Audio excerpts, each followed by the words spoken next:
하나님께서 저희들에게 주신 말씀의 제목은요, 마태와 나누는 복음 이야기 16번째입니다. 내일은 세상의 소금과 빛이다 라는 제목으로 함께 말씀을 나누기로 합니다. 세상에서 없어서는 안 될 중요한 물질들이 있는데요. 무엇이 있을까요? 첫 번째로 물이 있을 것입니다. 그죠? 물은 몸의 75%가 이렇게 물이라고 얘기를 하죠. 그리고 혈액의 94%가 물이라고 합니다. 그리고 대뇌의 70% 이상이 이 물로 채워져 있다고 하죠. 그래서 우리 체내의 수분이 1%만 부족해도 온몸에서 목이 마르다라는 신호를 계속 보낸다고 하죠.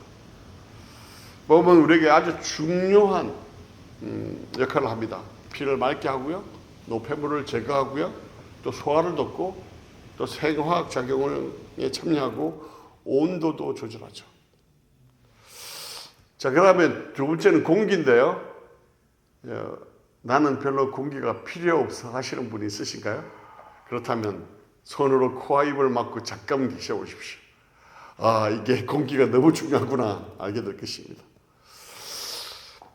소금은 세 번째는 소금인데요. 소금이 없다면 어떨까요? 소금이 안 들어간 김치. 우리 좀 있으면 밥 먹을 텐데 이 소금이 안 들어간 국 어떻습니까? 우리가 뭐 잘 아는 요리사 백종원 씨는 맛없으면 설탕 넣어 이렇게 이야기하는데 진짜는 소금이 없으면 음식의 맛이 없게 되죠. 그죠? 또 소금은 우리 몸에도 굉장히 중요한 역할을 하죠. 그래서 우리 몸에 들어가 있는 소금을 나트륨이라고 하는데, 나트륨은 체액의 용도를 조절합니다. 그리고 세포 안팎으로 이동시키죠. 물을 이동시킵니다. 그리고 신경 전달 및 근육의 수축을 관여합니다.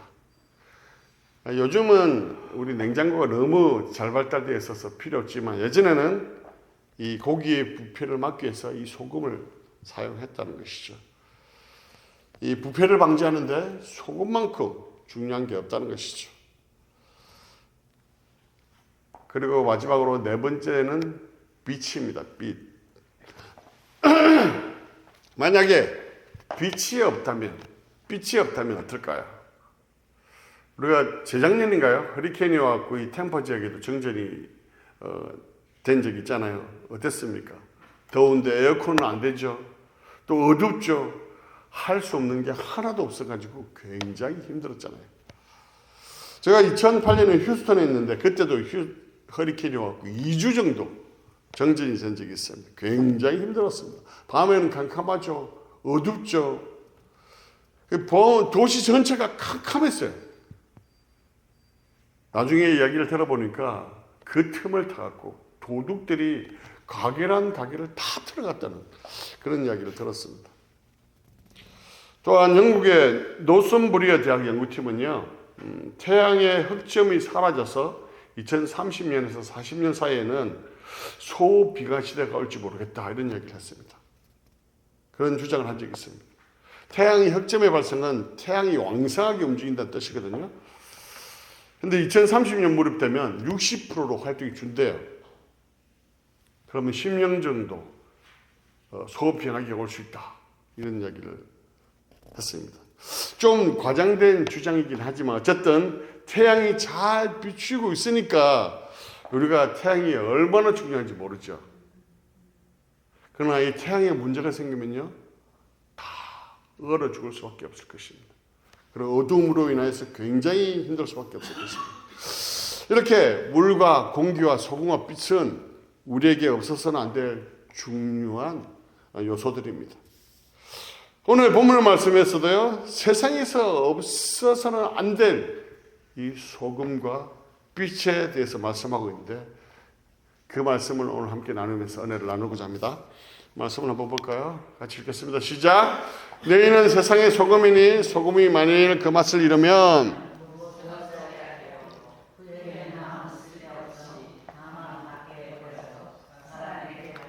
뿌리니라. 14절이요.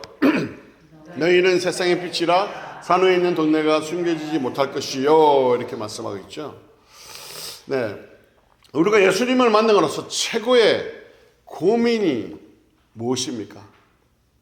은혜 받고 그리스도인이 되고 났어요. 하는 고민이 뭐냐면 세상에서 내가 어떻게 살아가야 하는가라는 이 고민을 한다는 것이죠. 내가 예수님을 만나고 나니까 더 이상 이 과거의 모습으로는 살 수가 없다는 걸 깨달았는데 그러면 앞으로 어떻게 살아갈 것인가 고민하게 된다는 것이죠. 그래서 신앙생활을 하다가 하는 선택들이 있습니다. 뭐냐면 완전주의예요. 이 도달할 수 없는 그 완전을 향해서 막 열심히 달려간다는 거예요. 열심히 하는 게 나쁘다는 의미는 아닙니다. 그런데 우리의 신앙의 여정은 마라톤인데 100m를 달리는 것처럼 신앙생활 하시는 분이 있다는 것이죠. 그래서 열심히 하니까 어느 정도는 가는데 그러면 어떤 일이 생기냐면 자신보다 못 미치는 사람을 보면 정죄하기 시작합니다. 위선을 나타내기 시작합니다. 그리고 또 결국에는 계속 가다 보면 완전할 수 없다는 걸 알기 때문에 절망하게 된다는 것이죠. 또 두 번째는요, 운동주의입니다. 운동주의. 이제 깨끗해졌는데 더 이상 안 더럽혀지려고 세상을 등진다는 거예요.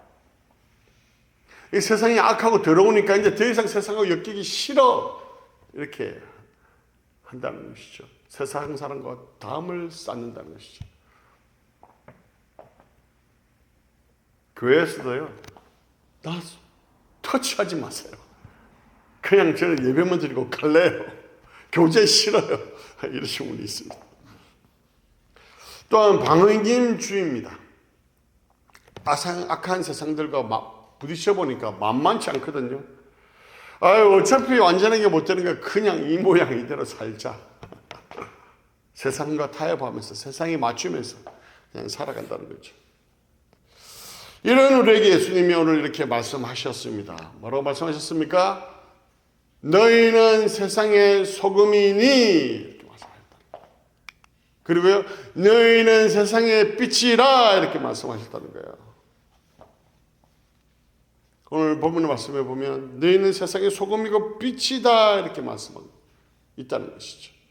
자, 잘 보시면요, 모두에게 세상의 빛이다, 세상의 소금이다 이렇게 말씀하지 않으셨어요. 누구에게요? 너희에게. 자, 그러면 이 너희 누굴까요? 누구를 얘기할까요? 너희는. 이것은 사상 우리가 팔복의 말씀을 계속해서 이어서 오는 그 다음에 나오는 말씀인데, 순상수훈의 말씀을 듣고 있는, 팔복의 말씀을 듣고 있는 바로 예수님의 제자들을 의미한다는 거예요. 우리가 팔복의 말씀을 나누면서 마음에 굉장히 갈등 혹은 찔림 이런 게 있었을 것입니다. 내가 이런 팔복의 삶을 살고 있나? 살 수 있을까? 심령이 가난한 자, 애통하는 자, 온유한 자, 의에 줄이고 목마른 자, 긍휼히 여기는 자, 마음이 청결한 자, 화평하게 하는 자, 의를 위하여 박해를 받은 자.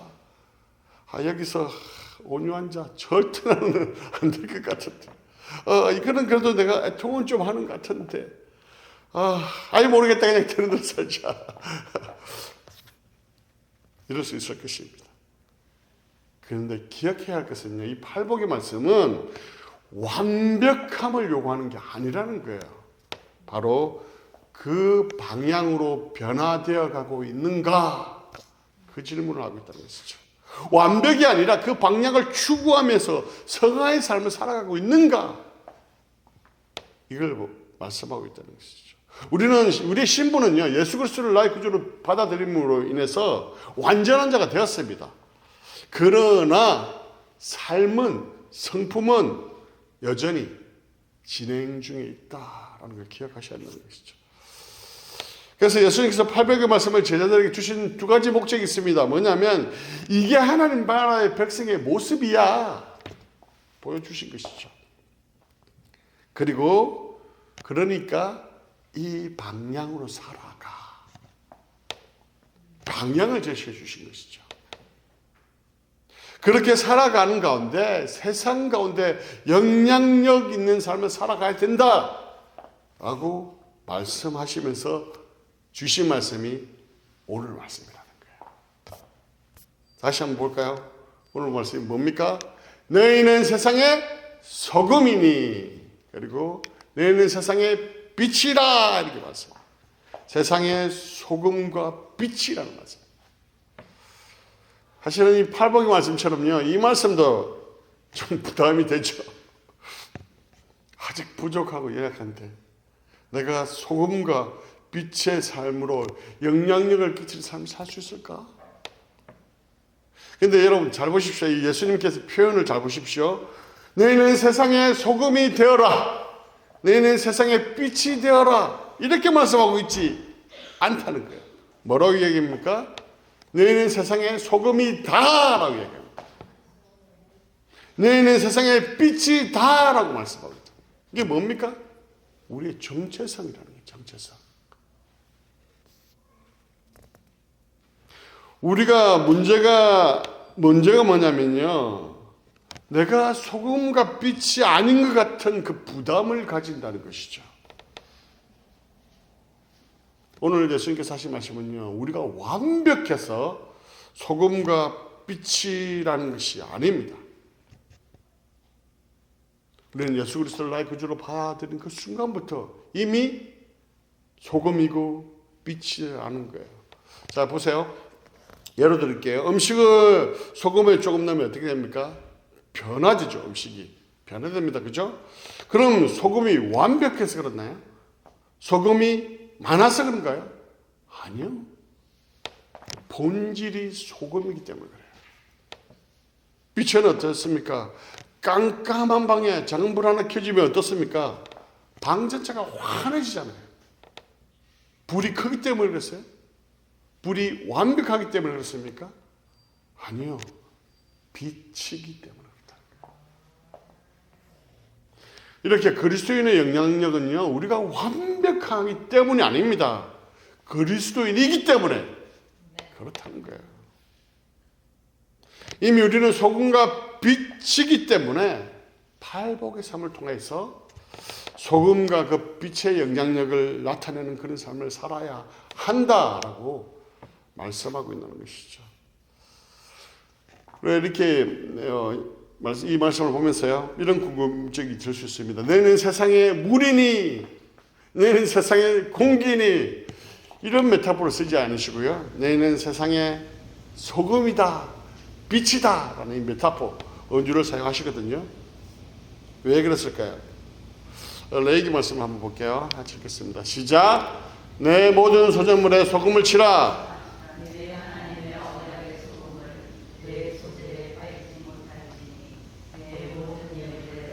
소금을 드릴지니라, 이렇게 했죠.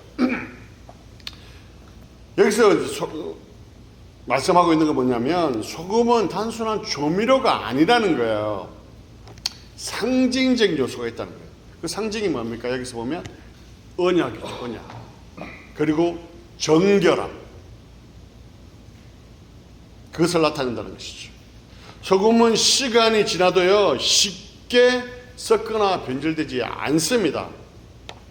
그래서 고대 근동에서 소금을 지속성, 불변성, 영구성의 상징적으로 여겼다는 거예요. 이것은 하나님과 이스라엘 관계가 변하지 않는 언약이다라고 말씀하고 있는 것이죠. 그리고 하나님께 드리는 제물에 소금을 넣는다는 것은 이 제물은 이제 깨끗하다, 순전하다, 이런 뜻을 가지고 있다는 것이죠. 이 소금이라는 그래서 메타포를 통해서 우리가 우리의 정체성이 무엇인지, 어떻게 살아야 할 것인지에 대해서 명확하게 보여주고 있다는 것이죠. 그래서 당시의 사람들은요, 소금이 얼마나 귀하고 소중하게 여기고 알고 있었다는 거예요. 그리고 소금의 역할이 어떤 역할인지 너무 잘 알고 있었다는 거예요. 그래서 예수님이 너희는 세상의 소금이니 빛이니 말씀하셨을 때 그 역할이 무엇인지 그때 당시 독자들은 너무나 잘 알고 있었다는 것이죠. 소금이 얼마나 귀하고 중요한지요, 또 다른 얘기가 하나 있습니다. 오스트리아의 잘즈부르크가 있죠. 우리 뭐 음악 하셨으니까 웃으시는데 음악가 모차르트로 이렇게 알려져 있는 도시죠. 이게 이제 잘즈부르크가요, 잘즈 소금과 버그, 이게 합성된 단어였죠.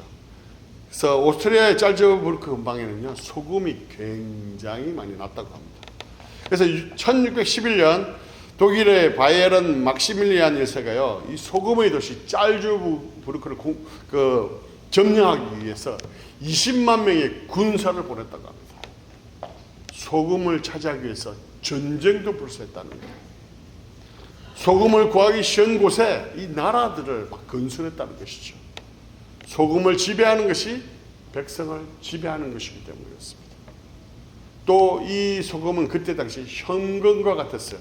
그래서 셀러리라는 말 있죠. 이게 이 소금이라는 셀트에서 왔다고 하죠.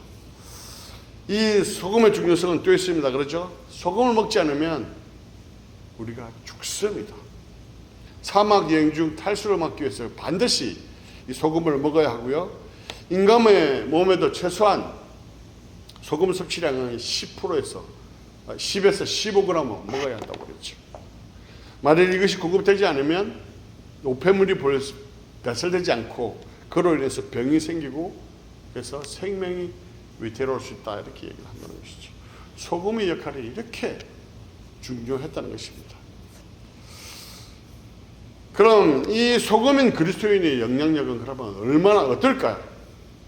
어떤 역할을 할까요? 첫 번째가 뭐냐면 부패를 방지하죠. 부패. 조금 전에 말씀드렸지만 옛날에는 이 냉장 시설이 없었잖아요. 그래서 절인 음식을 통해서 상하지 않게 했죠. 그게 우리나라의 뭡니까? 젓갈이잖아요. 젓갈. 제가 개인적으로 오징어 젓갈을 좋아합니다. 그래서 소금은 고기를 오랫동안 먹을 수 있도록 해주는 작용을 했습니다. 그리고 내륙에 있는 지방에서 이 고기를 잘 먹기 위해서 소금에 절여서 운송하기도 했죠. 소금으로 있으면요 썩어 문드러지고 냄새나는 버려져야 할 그 물건들을 싱싱하게 보존한다는 것이죠.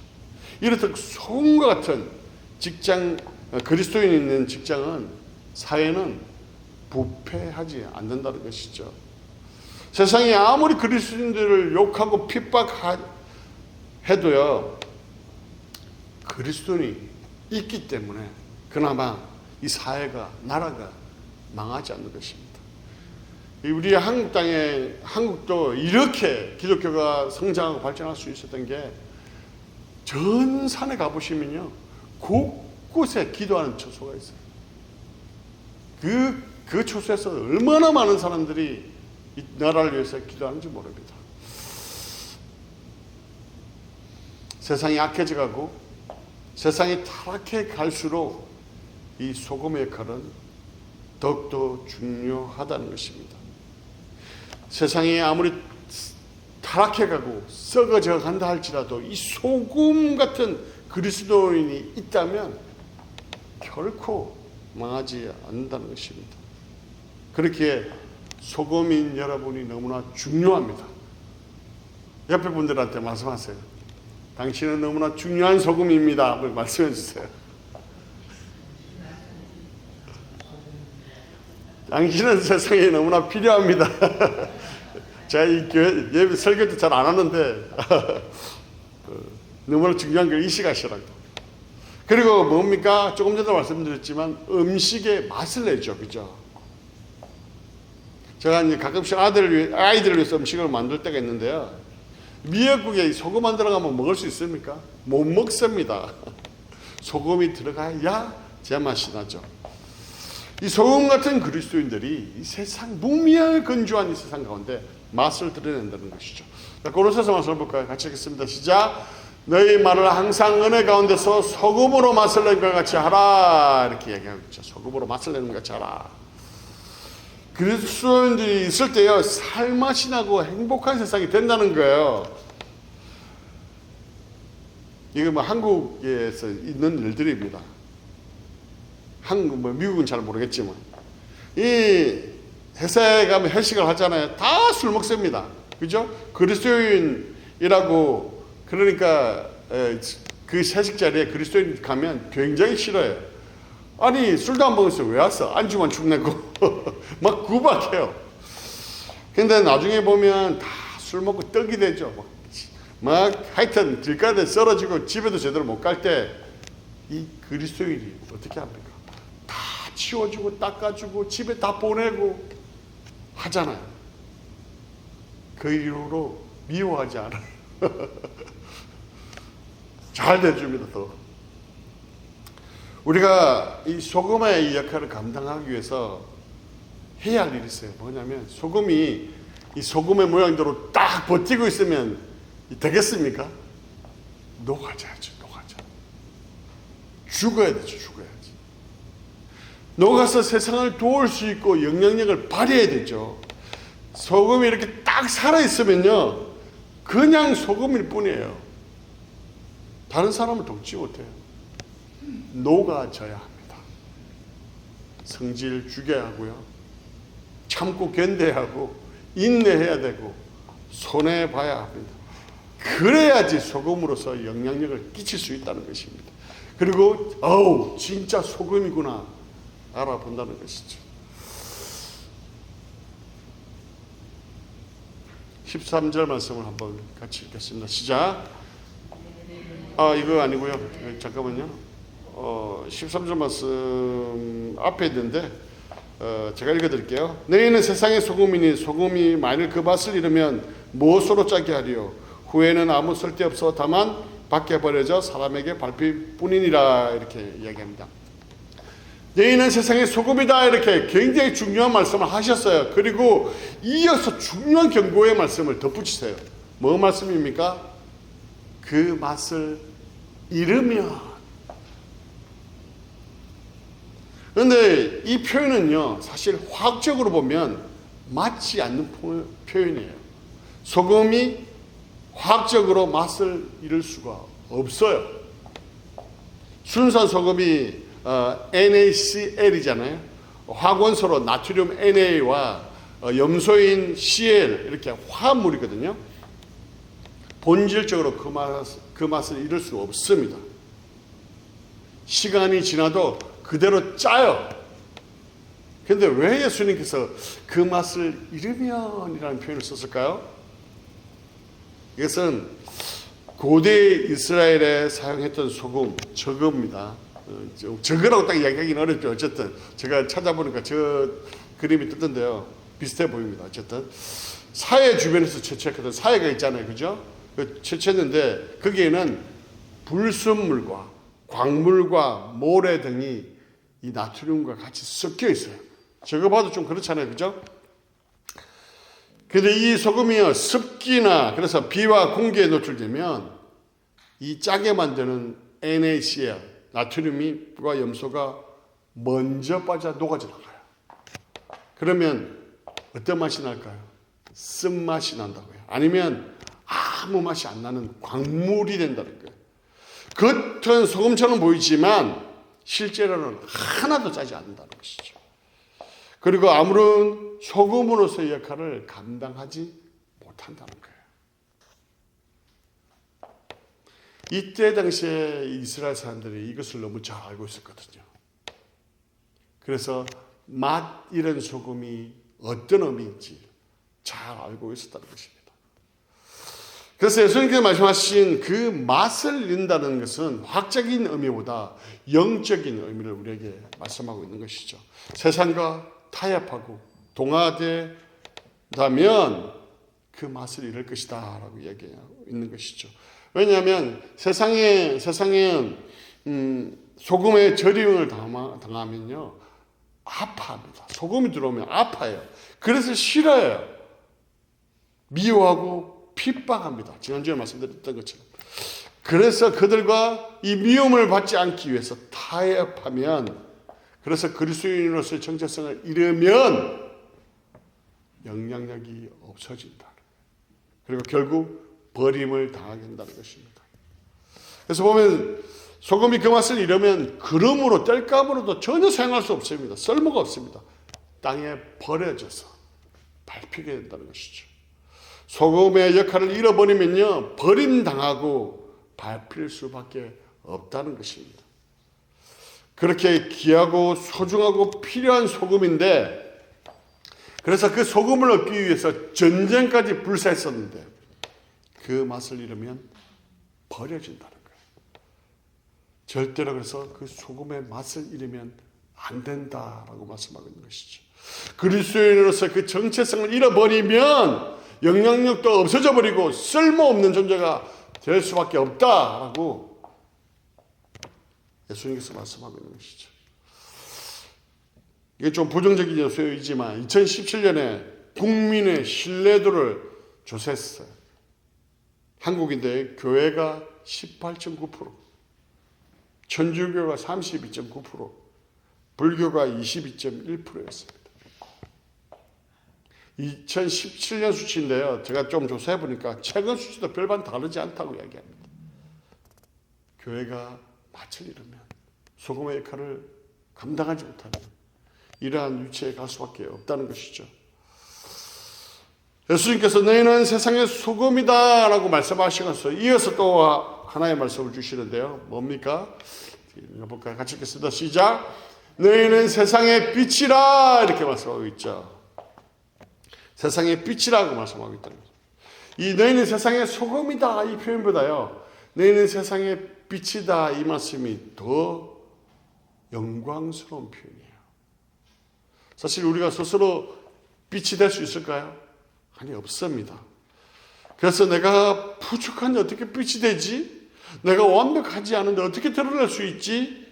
있을 수 있습니다. 그러나 요한복음 말씀을 볼까요? 같이 읽겠습니다. 시작. 예수께서 또 말씀하여 이르시되 나는 세상의 빛이니 나를 따르는 자는 어둠에 다니지 아니하고 생명의 빛을 얻으리라. 예, 주님이 빛이셨기 때문에 우리가 그 빛을 받으면 우리도 빛이 된다라고 말씀하고 있다는 것이죠.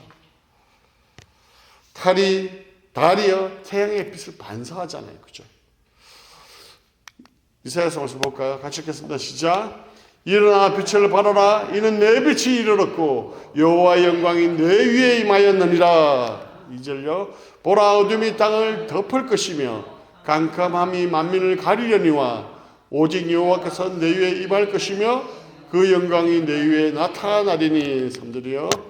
나라들은 내 빛으로 왕들은 비치는데 내 광명으로 나오리라 이야기하고 있다는 것이죠. 여러분, 빛이 없는 세상 상상해 보셨나요?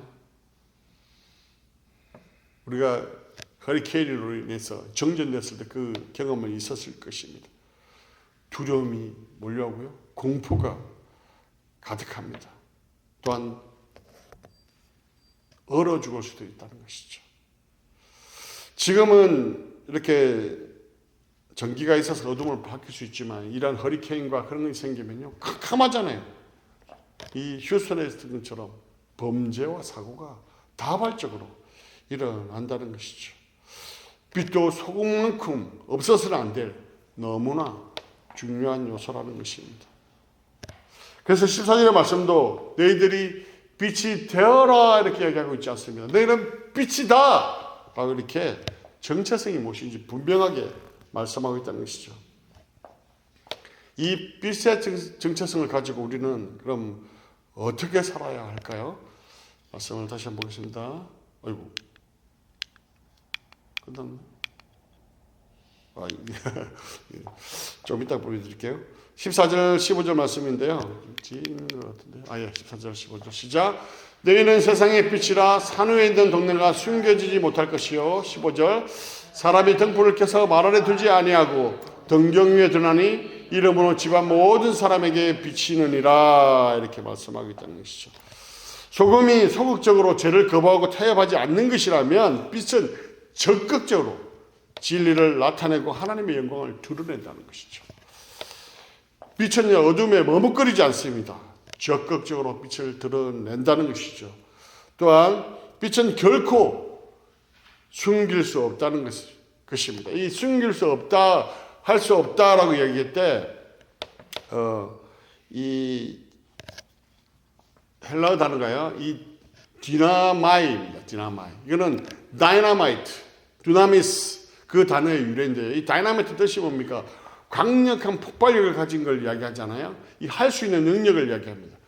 그런데 숨길 수 없다라고 얘기하는 부정어가 들어있죠. 그러면 뭘까요? 절대로 숨길 수 없는 강력한 의미를 가지고 있다는 거예요. 절대 숨길 수 없다는 거예요. 절대로. 자, 성경에 보면 산 위에 있는 동네가 숨겨지지 못할 것이요 이렇게 돼 있죠. 볼까요? 이게 숨겨지겠습니까? 이 산 위에 이렇게 저렇게 불이 밝혀져 있으면 멀리서도 다 보이겠죠. 숨길 수가 절대 없다는 것이에요. 저도 이렇게 이제 가끔씩은 이렇게 어떤 모임이나 이렇게 이런 데를 갈 때가 있습니다. 꼭 기독교 모임이 아닌 경우. 그러면 저를 모르면서도 뭐라고 얘기하냐면 교회 다니시죠? 목사님이시죠? 이런 이야기를 들을 때가 종종 많아요. 여러분 어떻습니까? 여러분이 우리 기독교인 모임이 아닌 갔을 때 그런 얘기를 들으실 거예요. 그럴 수밖에 없어요. 왜냐하면 그리스도인은 숨길 수가 없어요. 말하는 것이나 하는 행동이나 삶의 모습을 보면 그게 드러날 수밖에 없다는 것이죠. 그리고 또 보면 그 빛을 등경 말 아래 두지 않는다 이렇게 되어 있죠. 이 말을 어떤 분은 그 동물이 말이라고 생각하시면 안 되고요. 이 모양이 이 모양 말. 이렇게 곡식을 측량하는 도구거든요. 이제 흙으로 이렇게 주로 만들어져 있는데 저 말입니다. 이 말을요 사람들이 이제 그때 시대 사람들이 사용하는데 어떻게 사용하냐면 이 등불을 켜놓다가 끄지 않기 위해서 이렇게 덮어놔요. 왜 그러냐면 저 켜놓으면 동물이나 이런 뱀이나 와서 건드리면 넘어지잖아요. 그러면 불이 나기 때문에 그것을 이렇게 덮여놓는 그런 용도로 사용했다는 것입니다. 원래는 등경 위에 들었는데 근데 저 말을 덮어서 이렇게 숨겼다는 것이죠. 등불의 목적은 뭡니까? 비추고 밝히는 거잖아요. 그래서 예수님이 말씀하신 거예요. 너희는 빛이기 때문에 숨어서 사는 것은 정상이 아니다라고 얘기합니다. 빛은 드러내고 비추어야 하고 다른 사람에게 유익을 주어야 한다라고 얘기하고 있다는 것이죠. 이 빛을 드러냄을 통해서 어둠이 물러가게 해야 한다는 것이죠. 아까 미리 봤는데 자, 이 어둠 속에 캄캄하죠. 아무것도 안 보이죠. 그러나 이 등불 하나 켜지는 게 어떻습니까? 그 어둠이 싹 물러가잖아요. 이것이 비친 그리스도인들이 해야 할 일임을 오늘 본문을 통해서 우리가 말씀하고 있습니다. 예수님께서 너희는 세상의 빛이라 말씀하시고요. 소금처럼 맛을 잃거나 불빛이 꺼지는 것에 대해서 말씀하고 있지 않습니다. 보시면 켜져 있지만 숨기거나 가려지지 않게 하라라고 말씀하고 있다는 것이죠. 이게 뭐냐면 우리 삶 가운데서도요. 믿음이 없어지지는 않습니다. 그러나 이렇게 빛된 삶을 드러내지 못하고 가려지고 숨길 때가 있다는 거예요. 사람의 시선을 두려워합니다. 내가 너무 신앙이 티내는 거 아니야? 아우 조금 절제해야지. 사람들이 불편해해 내가 있으면. 유난스럽게 이 예수 믿어야 됐고 이렇게 빛을 드러내는 것을 숨기는 경우가 있다는 것이죠. 또한 신앙을 드러내면 손해를 보거든요. 그냥 조용히 넘어가자. 세상 사람들 다 그렇게 하는데 뭐 괜히 내만 손해볼 필요 있겠어. 믿음은 마음속으로만 가지고 있으면 돼. 이럴 수도 있다는 것이죠. 또한 내 마음이 이렇게 죄로 가득한데 무슨 빛을 비추는 삶이야. 세상 쫓아가고 있으면서 무슨 하나님 나라의 복음이야. 나 같은 사람이 무슨 빛이고 소금이야. 사람 눈치 때문에 믿음을 갖추고 손해볼까 봐 정직을 포기하고 분위기 때문에 믿음을 숨기는 경우가 종종 있을 수 있다는 것입니다. 이것은 신앙을 버리는 것은 아니지만 빛으로서의 그 기능을 막아버리는 것이라는 것입니다. 빛은 있지만 말 아래에 있으면 아무도 그 빛의 유익을 보지 못한다는 것입니다. 예수님께서 우리에게 빛이라고 말씀하셨어요. 빛을 비추어서 그들에게 유익을 주고 변화시켜야 된다고 말씀하고 있다는 것이죠. 예수님은 그래서 결론적으로 말씀합니다. 16절 한번 보겠습니다. 같이 읽겠습니다. 시작. 이같이 너희 빛이 사람에게 비치게 하여 그들로 너희 착한 행실을 보고 하늘에 계신 너희 아버지께 영광을 돌리게 하라. 우리는 세상에서 가릴 수 없는 빛이기에 숨는 것이 아니라 사람에게 비춤을 통해서, 그리고 그 비춤은 뭐로 나타납니까? 우리의 행위와 행실과 착한 행실을 통해서 그것을 보고 사람들이 하나님께 영광을 돌리게 하는 거예요. 와, 하나님 정말 살아 계시구나 해야 한다는 것이죠. 결론의 말씀을 드리겠습니다.